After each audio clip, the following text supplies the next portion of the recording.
In 1936, a group of 27 English schoolboys went hiking in Germany. Led by their intrepid teacher, Kenneth Keast, the boys attempted a challenging, multi-leg hike that would take them over one of the most beautiful mountain ranges in the Black Forest region.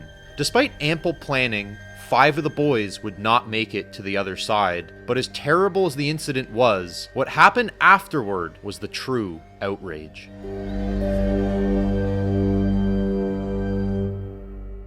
So picture this. It's Easter break, and you and your friends have just arrived in southwestern Germany for a 10-day-long hiking trek through the legendary Black Forest. This is easily one of the most mysterious and beautiful places in all of Europe. After all, the Black Forest is where stories like Hansel and Gretel, Snow White, and Sleeping Beauty are all set. So you and your classmates, who are all between the ages of 12 and 17, are likely on your first big trip away from home. Plus, you're about to go marching through a haunted forest for a week and a half. This is the stuff that teenagers dream of, right? To make things even better, you're being led by Mr. Keast, the coolest teacher in Strand School in South London. He's just 27 years old, and best of all, he's also the gym teacher. Mr. Keast has promised you an Easter vacation to remember. He's planned an epic hike that will take you across some of the biggest mountains in the region. Now, I want to provide a little more insight into just where these kids were going. The Schoensland, which literally translates to look into the country, is one of the taller mountains in the Black Forest region, standing around 4,000 feet above sea level. On day 1 of the trek, Keast planned to lead the kids from a small city at the base of the mountain. In ideal conditions, this hike would take about 7 hours, but it's important to note that this is not exactly a beginner-level hike. Depending on the path they took, the group would reach elevations of well over 3,000 feet and would have to navigate some extremely steep grades, way steeper than you might find back in the UK. Luckily, their responsible teacher and leader had made sure that they were all well prepared for the challenge. Or did he? By all accounts, Keast was a fit, intelligent young man with a bright future ahead of him. Even though he was the only teacher for a group of 27 students, he had personally planned and organized the trip to his exact specifications. And if anything went wrong, he also spoke fluent German. What Keast couldn't do, as we'll see, was take a hint, because the moment the kids woke up on the morning of April 17th, he ignored warning after warning, refused assistance multiple times, and made choices that could be described as idiotic in the best of circumstances. And these were not the best of circumstances. The morning air was unseasonably chilly when the boys set out for their hike. Records for the day placed the temperature at around 37 degrees Fahrenheit. However, convinced that the sun, combined with some vigorous exercise, would warm them up, Keast set off with the children mostly dressed in summer clothing. The majority of them were wearing shorts and light shoes with no head coverings at all. Some even wore sandals, which I need to point out are inappropriate for hiking in any weather conditions. When they arrived in Schoensland the day before the hike, several people reportedly told Keast that there was a snowstorm coming. There was even a weather map hanging in the tourist office that mentioned cold weather and snow on the horizon. But Keast apparently laughed the forecast off, citing England's famously changeable weather as proof that he and his boys were more than capable of dealing with whatever happened. However, by the time they were just a few hours away from the city, snow was already falling. During one short break, a few of the kids were seen running around throwing snowballs at one another. One child, 13-year-old Ken Osborne, wrote in his diary that the group had actually become lost once the snow had covered their path. All of these seem to indicate that this was not some gradual process in which the group got in over their heads and couldn't turn back.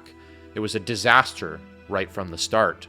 And this brings us to another baffling decision made by Keast, his choice of navigation. Rather than using a topographical map, Keast decided to use a 1 to 100,000 scale map from an English travel agency. It was very basic and rudimentary roads, trails, and cities, but little else. This meant that he couldn't tell where the hills and the valleys were or how steep they might be. Near Gunderstal, Keast again lost his trail. Undeterred, he stopped and asked for directions at the St. Valentine Inn, where the innkeeper stated that hiking in Schoensland in these conditions was a terrible idea. According to interviews after the incident, the landlady specifically stated that the paths and signposts would likely be covered with snow. Unfortunately, she didn't notice that Keast was actually leading a group of 24 teens until he had waved off her advice and had resumed walking towards the mountain. At around 3 p.m., the boys had made it to an elevation of just under 1,000 feet. At this point, the group ran into a couple of woodcutters who specifically stated that they had to stop working because of the heavy snow and fog. They provided some directions to Keast, along with yet another warning to turn back.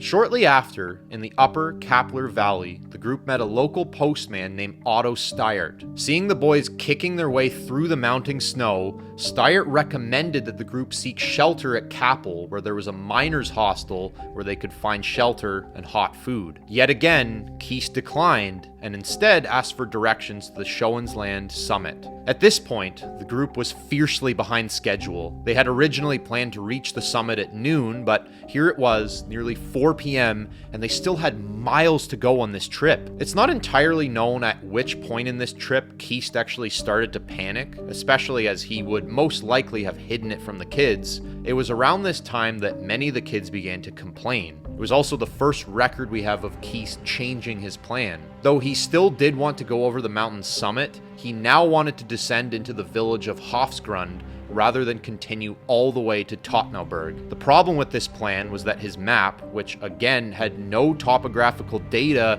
did not tell him that going this way meant crossing the mountain's steepest ridge, which had an incline of over 40 degrees. Once they left the rocks, the group was exposed to the freezing winds and rain, as well as knee-deep snow. The chosen path demanded that they travel nearly straight up and down, forcing many of them to dig into the snow with their bare hands. It was at this point that some of the kids began to collapse from exhaustion and cold. The first to fall was Jack Alexander Eaton. Rather than a break, he was given a piece of cake and an orange and urged to buck up. While cruel, this was at least a logical decision. Even a completely ill-prepared navigator like Keast could tell that the sun was setting, and that meant colder temperatures and reduced visibility. But due to his barely functional map, Keast didn't know that the storm was not only sapping their energy, but actually driving them away from their new destination of Hofsgrund. Around 7 p.m., the group heard the evening bells of Hofsgrund Church. After hours of wandering aimlessly, they finally had a clear direction in which to march. Miserable, exhausted, and nearly hypothermic, Keast sent 2 of the boys towards the sound. By this time, the march had completely disintegrated into a fight for survival. Some of the boys, including Eaton, had to be carried. Others were unconscious. It's hard to imagine Keast finding a way to keep the kids distracted from what was obviously a life and death situation. Even he had to know that they were all facing certain death if they didn't get indoors soon. At 8 p.m., the 2 scouts reached Eugene Schweizer's farm, where they told the townsfolk of their endangered classmates. Schweizer quickly summoned a rescue party who put on skis and set off to retrieve the rest of the boys. Of the 28 total hikers, 15 managed to reach the farm while the rest were transported by sled. Meanwhile, a doctor who was on vacation was summoned to look at the boys, who were covered in sweat, their clothes soaked all the way through. Most of them were wrapped in blankets and given hot coffee, but several of them simply couldn't be revived. Despite valiant efforts, Francis Bourdillon, Peter Ellerkamp, Stanley Lyons, Jack Alexander Eaton, and Roy Whitham were soon pronounced dead.